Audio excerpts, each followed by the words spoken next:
The history of humanity is often told through the lens of the extraordinary, yet the most profound shifts usually begin in the mundane. We tend to look at the giants of history as though they were carved from a different stone than the rest of us. We see their portraits in museums or their names on the spines of books and assume that their greatness was an inherent quality, a divine spark that spared them the common struggles of doubt, inadequacy, and the grinding gears of daily survival. We look at the finish line of a life and forget the miles of jagged terrain that preceded it. When we consider the landscape of spiritual history in the 20th century, few names carry as much weight or provoke as much curiosity as Smith Wigglesworth. To the casual observer, his story sounds like a myth crafted to inspire or a legend polished by the passage of time. They hear of a man who traveled the globe, who spoke with a voice like a lion, and who lived with a conviction that seemed to defy the very laws of nature. But to see him only as a finished product is to miss the most vital part of his narrative. Before he was a figure of international renown, he was a man defined by his limitations. Imagine the cold, damp air of the north of England in the mid-1800s. This was a world of soot and iron, a place where your value was measured by the strength of your back and the hours you could endure in a factory. This was the world that shaped Smith Wigglesworth. He was not born into a lineage of scholars or preachers. He was born into the crushing weight of poverty, a child of the Industrial Revolution who knew the inside of a woolen mill better than the inside of a classroom. There is a particular kind of silence that accompanies a lack of education. For much of his early life, Smith lived in that silence. He was a man with a deep, churning interior world, yet he possessed no tools to articulate it. He struggled with a heavy stutter that made every public word a battle. He was illiterate, unable to read the very book that would eventually define his existence. He was a man of intense, often volatile emotions, a person whose temper was as quick as his hands were capable. How does such a man transition from the obscurity of a plumber's life to a person who would shake the foundations of religious thought across multiple continents? The answer is not found in a sudden stroke of luck or a charismatic shortcut. It is found in the slow, agonizing process of internal transformation. It is the story of a man who decided that his circumstances did not have the final say over his identity. As we peel back the layers of this life, we find a story that is deeply human. It is a story about the cost of a singular focus. In our modern world, we are told that we can be everything, do everything, and have everything. We are encouraged to diversify our interests and scatter our energy. Smith Wigglesworth was the antithesis of this philosophy. He was a man of one book, one purpose, and one unrelenting drive. He did not seek to be well-rounded, he sought to be pointed. His life forces us to confront a difficult question. What happens to a human being when they remove every distraction, every secondary ambition, and every safety net of social standing? What remains when the self is stripped away until only a core of absolute conviction is left? In this documentary, we are stepping away from the sensationalism that often surrounds religious history. We are not here to hype a movement or to present a sanitized version of a saint. We are here to look at the man from Yorkshire who never forgot the smell of the fields or the grit of the pipes. We are looking at the plumber who realized that the most important blockages weren't in the houses he repaired, but in the human heart. As the rain falls over the moors and the smoke rises from the Bradford chimneys, we begin at the beginning. We start with a boy pulling turnips in the frozen earth, unaware that he is being prepared for a life that will eventually set the world on fire. This is not just a biography of a man. It is an investigation into the power of a surrendered life. It is an exploration of how the least likely candidate can become the most significant voice of a generation, provided they are willing to pay the price of total devotion.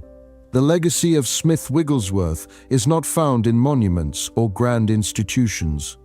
It is found in the challenge he leaves behind for every person who hears his story.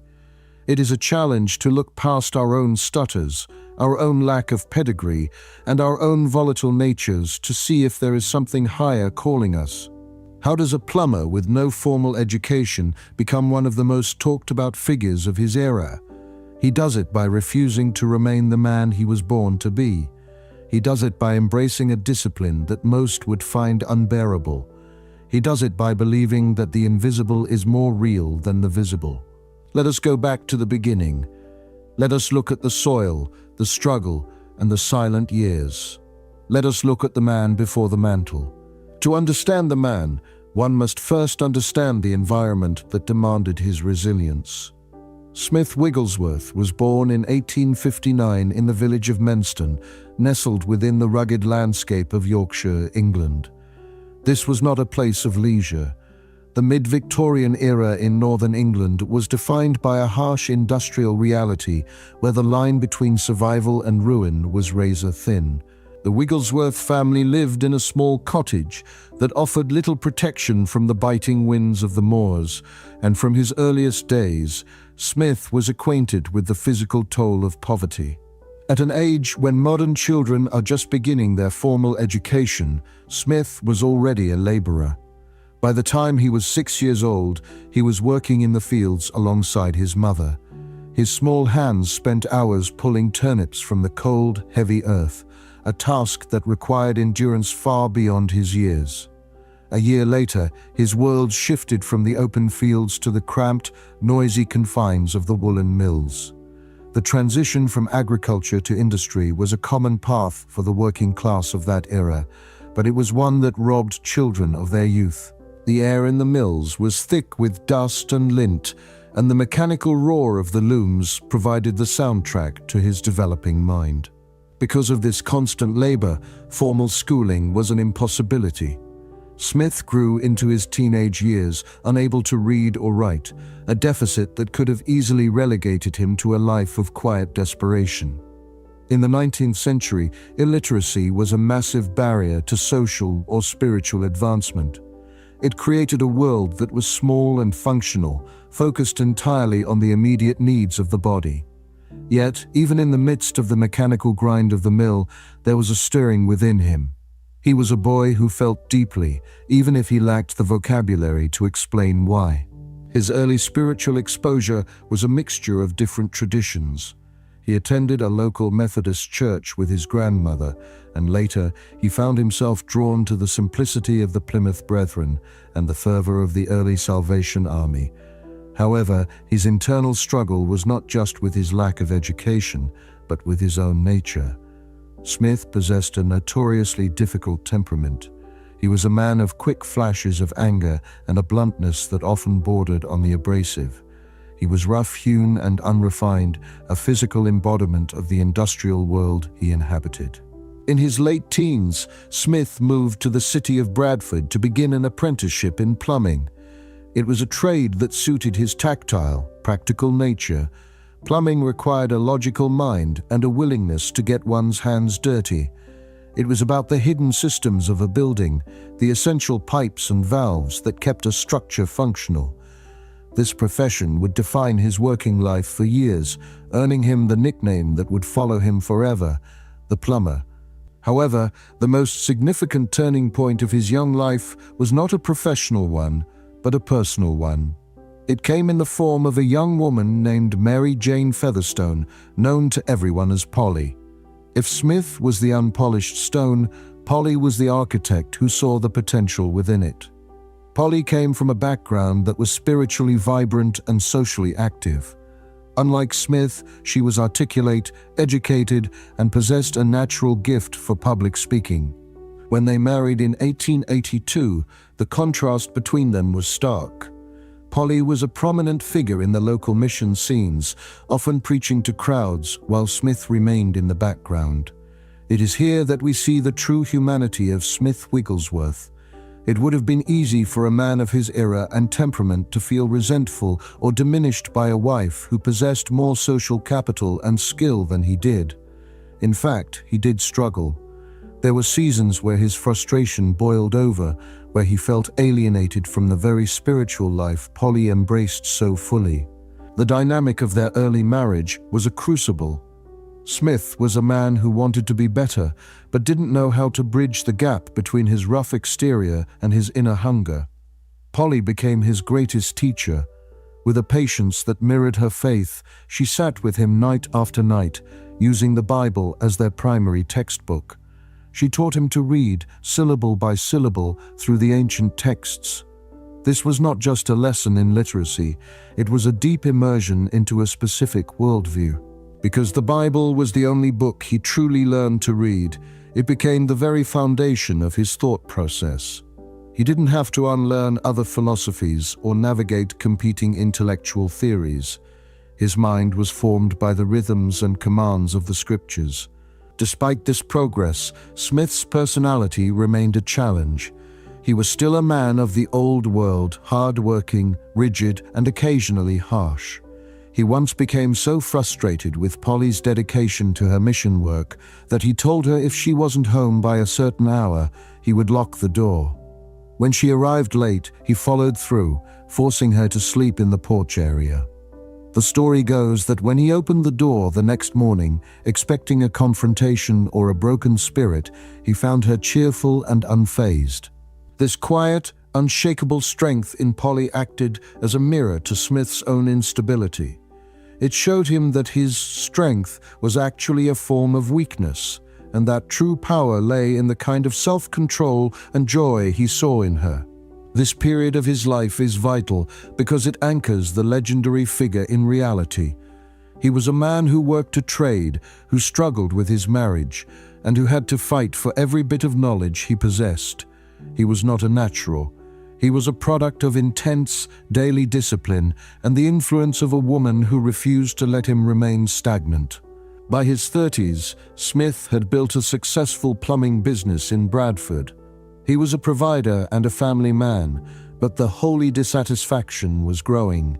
He was tired of being a spectator in his own spiritual life. He was tired of the gap between the power he read about in Polly's Bible and the reality of his own daily frustrations. He began to realize that being a good man or a hard worker was not enough. The internal blockages were still there, and the pressure was building. He was a plumber who knew the pipes were clogged, and he was finally ready to do whatever was necessary to clear them. This wasn't a story of a man looking for a career change. It was a man looking for a soul change. The years of poverty, the long hours in the mill, and the struggle to read had forged a character that was incredibly tough. Now, that toughness was about to be redirected. The plumber was about to stop fixing houses and start looking at the foundations of the human spirit. By the early 1900s, Smith Wigglesworth had achieved a level of stability that would have seemed impossible to the young boy working in the woolen mills. He was a master plumber with a thriving business, a father, and a respected member of his community. But stability is often the enemy of the seeker. For Smith, the comfort of a middle-class life in Bradford was not a destination, it was a distraction. He was living in a state of spiritual tension, a man caught between the mechanical duties of his trade and a growing, persistent hunger for something that felt more authentic. This period of his life was marked by a profound realization. One can be busy with religious activity without ever experiencing a genuine internal shift.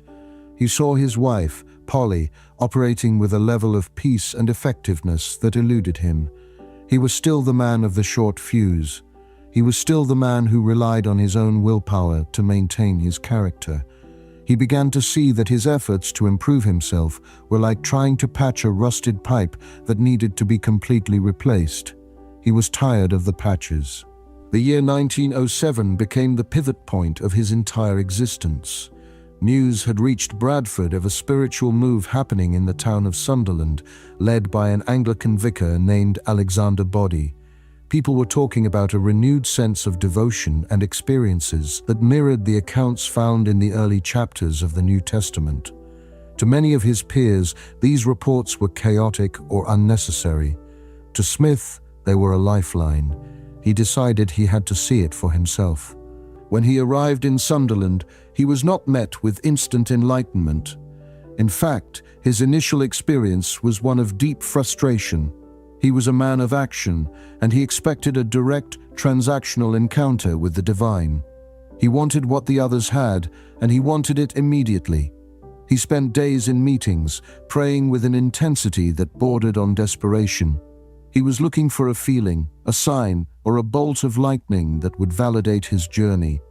But the harder he chased the experience, the more it seemed to retreat. It was during this time that Smith encountered the limit of his own grit. All his life, he had succeeded by working harder than everyone else. He had pulled more turnips, worked more hours in the mill, and built a business through sheer force of will. But you cannot muscle your way into a spiritual awakening. You cannot demand an internal transformation through a display of effort. He had to learn the one thing his Yorkshire upbringing had never taught him: how to surrender. The breakthrough did not happen in a crowded hall or under the spotlight of a famous preacher. It happened in a quiet moment when he finally stopped striving. He describes a realization that his own goodness and his own efforts were actually the very things standing in his way. He needed to be emptied of Smith Wigglesworth before he could be filled with anything else. In a small, unremarkable room, he experienced what he called a baptism of the Spirit. To those around him, the most immediate change was audible. The man who had struggled with a debilitating stutter for decades suddenly spoke with a clarity and a resonance that was startling. The physical blockage in his speech was gone, but the more significant blockage had cleared within his heart. The anger that had simmered under the surface for years seemed to have evaporated, replaced by a singular, burning focus. When he returned to Bradford, the change was so apparent that it unsettled his family and his business associates. Polly, ever the discerning partner, initially met his new enthusiasm with a degree of skepticism. She was a woman who valued substance over emotion. She told him, "I have been preaching for 20 years and you have been sitting on the bench, and now you think you are going to do it?" Smith simply replied that he didn't think he was going to do it, he knew it was already done.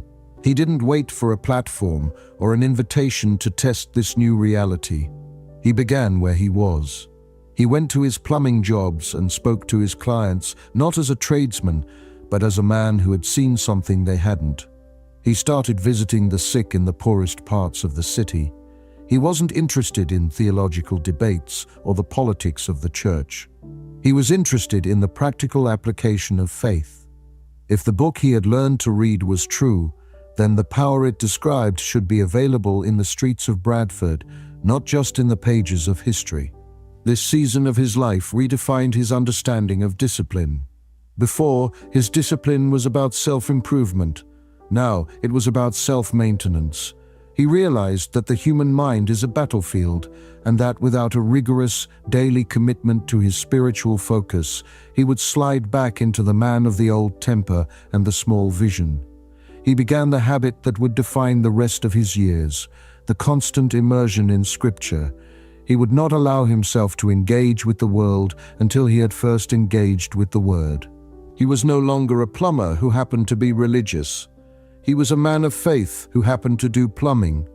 Eventually, the demand for his time and the weight of his new calling became so great that he made a radical decision.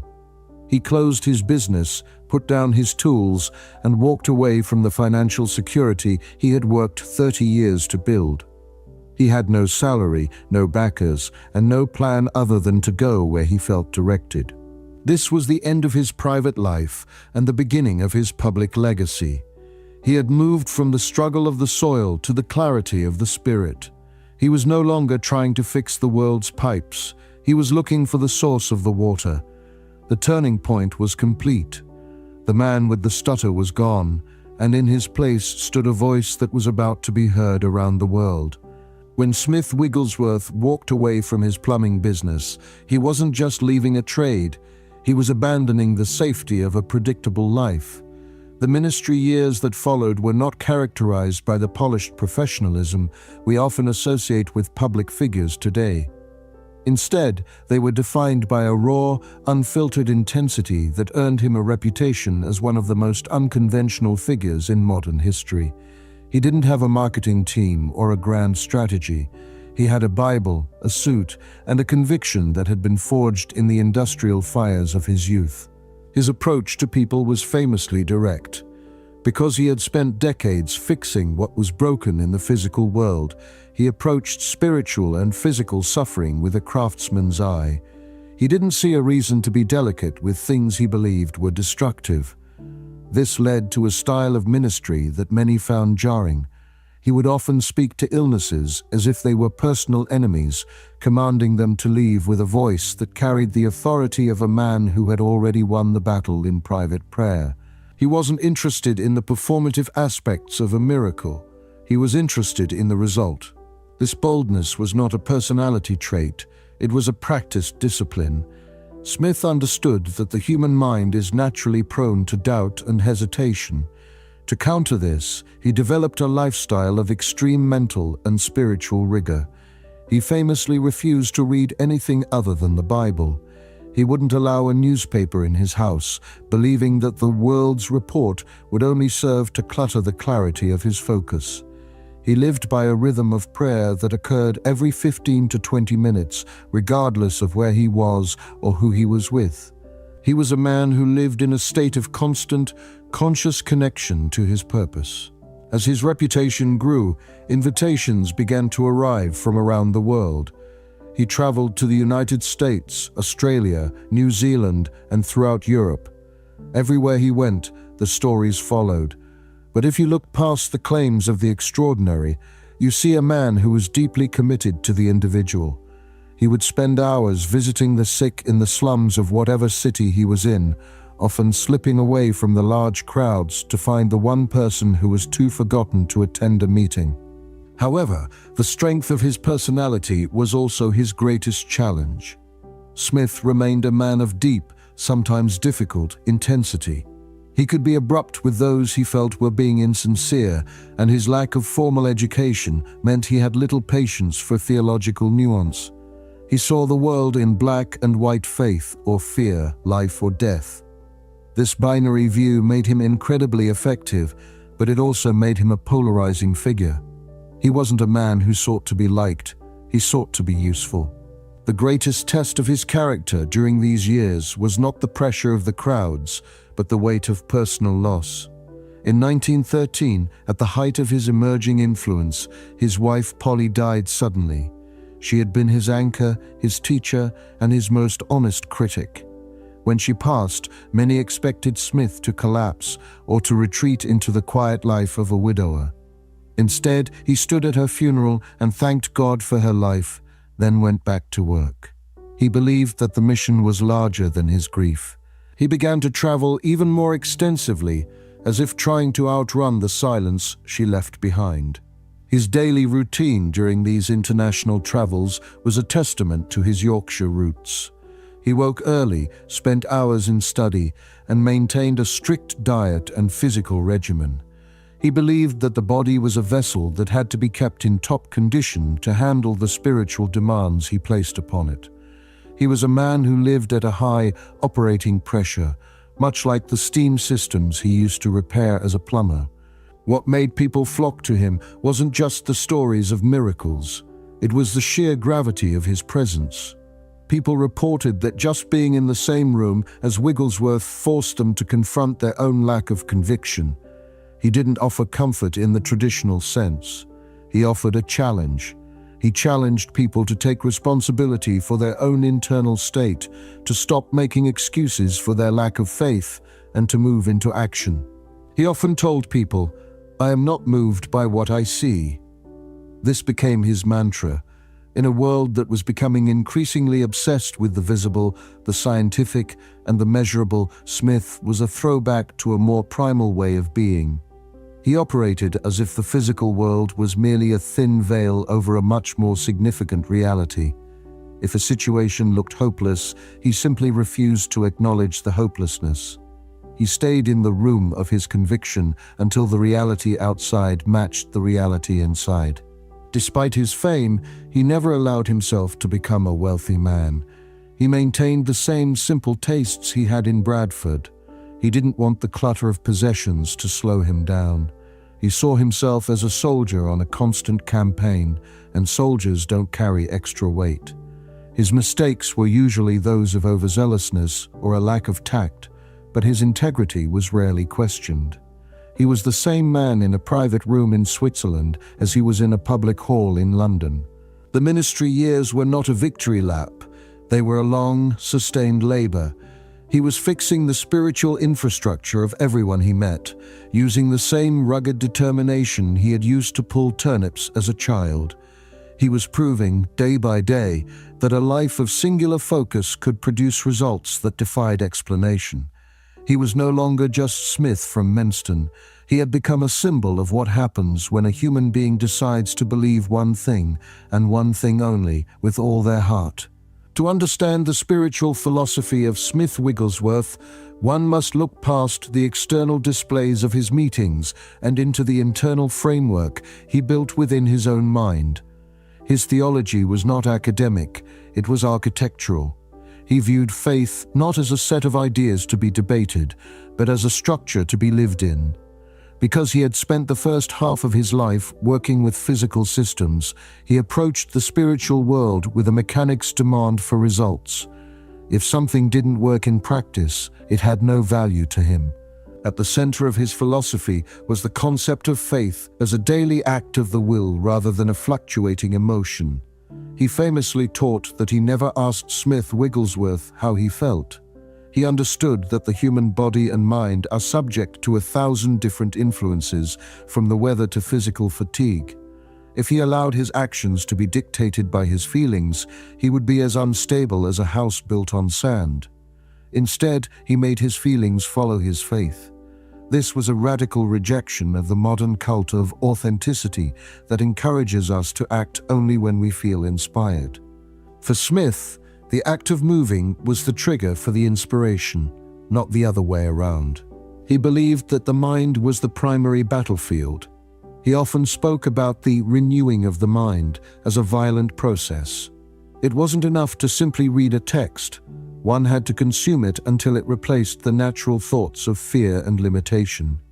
This is why he was so protective of his environment. He didn't avoid newspapers or secular books out of a fear of the world, but out of a desire for efficiency. He felt that the human mind had a limited capacity for focus, and he refused to waste a single ounce of that capacity on anything that didn't contribute to his singular goal. Another pillar of his philosophy was the authority of the believer. He didn't view prayer as a series of humble requests made to a distant and unpredictable power. He viewed it as a legal transaction. He believed that the promises he read in his Bible were contracts that had already been signed. His job was simply to present the contract and demand the results. This is why his prayers were often short, blunt, and commanding. He wasn't trying to persuade a reluctant deity.